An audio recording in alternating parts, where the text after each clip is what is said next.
polisi tidak akan pernah rugi atau tidak pernah runtuh namanya, walaupun pembunuhnya itu adalah polisi sendiri yang di dalam situ. Walaupun juga itu ada petinggi polisi, polisi tidak akan pernah runtuh. Dan ini harus kita jaga, kepercayaan kepada institusi yang namanya polisi. Seperti ada gium hukum, walaupun langit runtuh, hukum harus ditegakkan. Demikian pun ini, walaupun pahit rasanya, pembunuh itu harus diumumkan. Dengan diumumkan pembunuhnya ini, justru nama polisi ini akan semakin menjulang tinggi, akan dipercaya.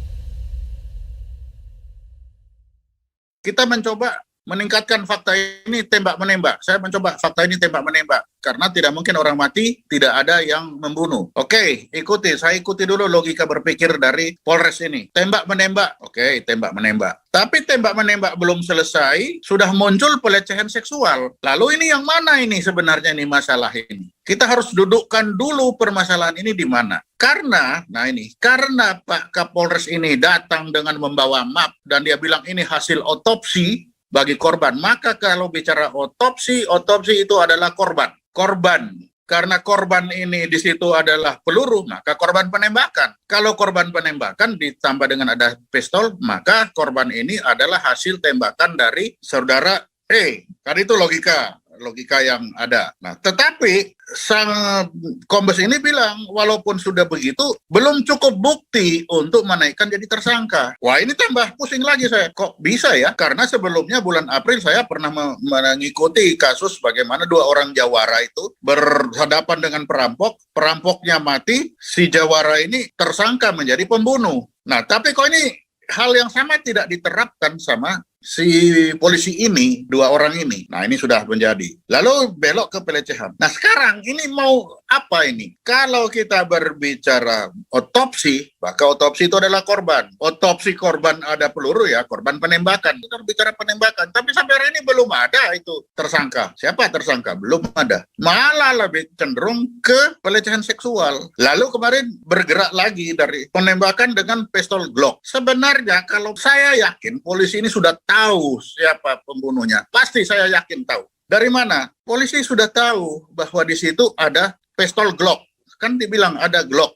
Nah, setiap pistol itu punya nama. Artinya punya nomor. Dari nomor pistol itu akan tahu siapa pemegang pistol itu. Pasti polisi sudah tahu itu. Begitu dia pegang, dia lain nomor. Zaman sekarang nomor itu kan langsung ketemu. Nomor ini pemegangnya siapa? Nah, tinggal lihat aja. Apakah pemegang nomor pistol ini saudara E atau siapa? Nggak usah diperbincangkan mengapa pistol ini ada di saudara E ini.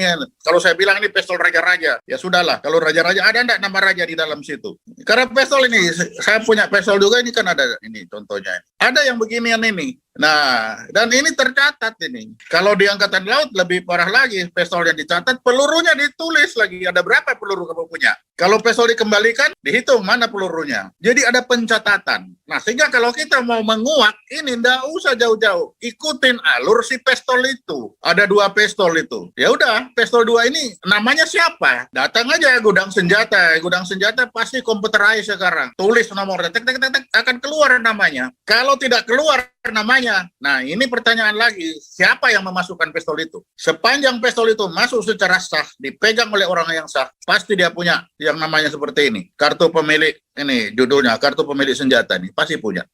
Nah, dari situ sudah pasti ketemu. Itu ibaratnya STNK mobil. Jadi kalau memang mau umumkan gampang sekali kok. Lihat aja itu siapa yang pegang, sudah umumkan.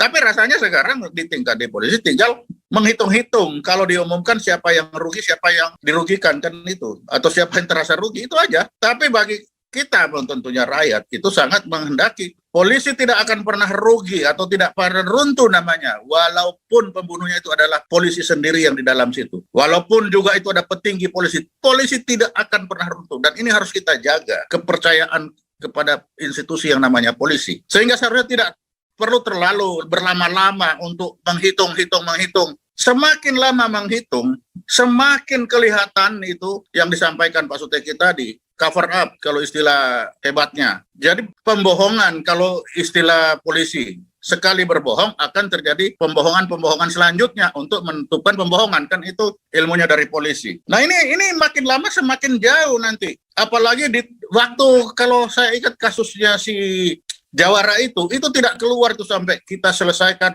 dengan apa tadi bahasa Inggrisnya itu investigasi wah ada bahasa Inggrisnya sudah lah. Saya sampai susah itu mengingat-ingat. Yang mudah-mudah aja kalau pakai pisau itu sulit carinya karena di pisaunya itu enggak ada namanya. Tapi kalau di pistol itu ada tulis ada nomornya itu. Jika tanya pistol kamu siapa pemegang itu bisa jawab dia itu karena ada nomornya. Nah tinggal datang ke gudang senjata. Nah, saya dulu kan pemegang gudang senjata, kunci gudang senjata kan itu Aspam itu. Jadi tinggal ambil bukunya, lihat, ketemu. Setelah ketemu kan tinggal umumkan pemegang senjata ini. Gak usah dulu apakah dia yang membuat, tapi pistol nomor sekian dipegang oleh siapa? Sesuai daftar. Selesai kan? Itu sudah meletakkan rel kedua, anak tangga kedua. Nanti ada anak tangga ketiga, keempat, lama-lama ketemu. Tapi anak tangga demi anak tangga itu harus diletakkan betul sesuai fakta di lapangan. Nah, kalau fakta di lapangan ada orang mati, itu sudah fakta, berarti ada orang bunuh. Kan itu aja dulu. Lalu membunuh pakai apa? Sudah jelas dibilang membunuh pakai pistol. Ya sudah, pistolnya punya siapa? Ketemu kan? Begitu pistolnya punya siapa, tinggal ditanya, kamu ada di mana saat itu? Kalau dia tidak mengaku, nggak tahu, ya nggak mungkin tidak mengaku. Tinggal ditanya aja, dia yang pegang kok. Nah, seperti itu. Tapi jangan dibuat narasi-narasi yang justru menghasilkan tanda tanya. Misalkan, si Kapolres ketika menyampaikan itu, tiba-tiba dia bilang, pada saat tembak-menembak, Kadif Propam tidak ada di rumah.